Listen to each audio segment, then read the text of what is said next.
Hello, welcome to The Spark. This week, more than 3,000 leaders and representatives from Africa and regional organizations gathered in Beijing for a summit of the China-Africa Cooperation Forum.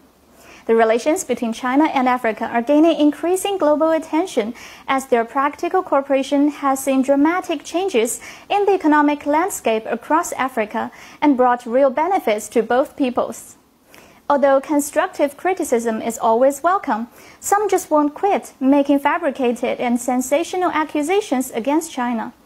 Whether it's neo-colonialism, plundering resources, debt trap, or whatever, the just concluded Beijing summit proves them wrong.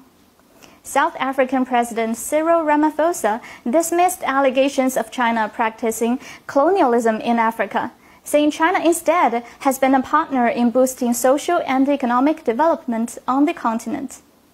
Djiboutian President Ismail Omar Guelleh also said that the Africa-China partnership, in contrast to some allegations, is based on win-win cooperation and mutual benefits.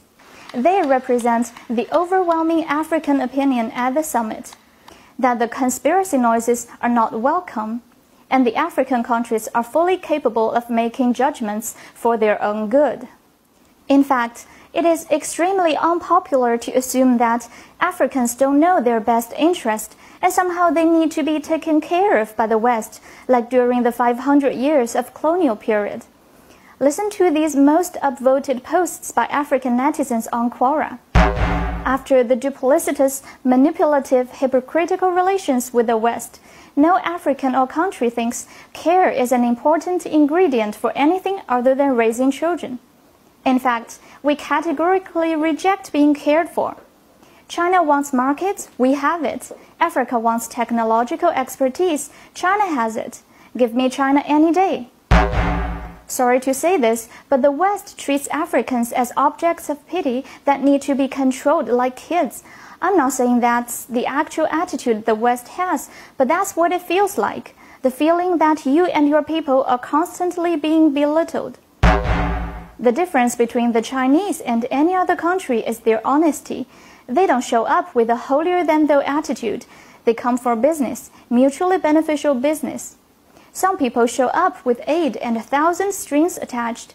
We do not need aid, we need business. These African voices deserve to be heard. That is why China has taken a different approach on its partnership with Africa, which is featured with equality, sincerity, and real results. During the summit, Chinese President Xi Jinping put forward 8 initiatives.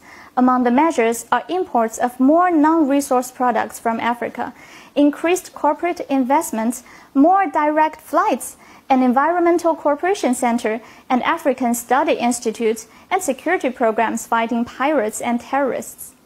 You see the difference?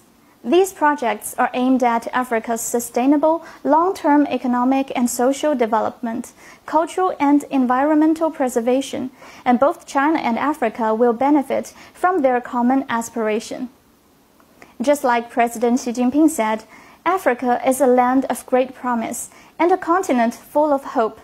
No one can hold back the Chinese people or the African people as they march toward rejuvenation. Thank you for watching. See you next time.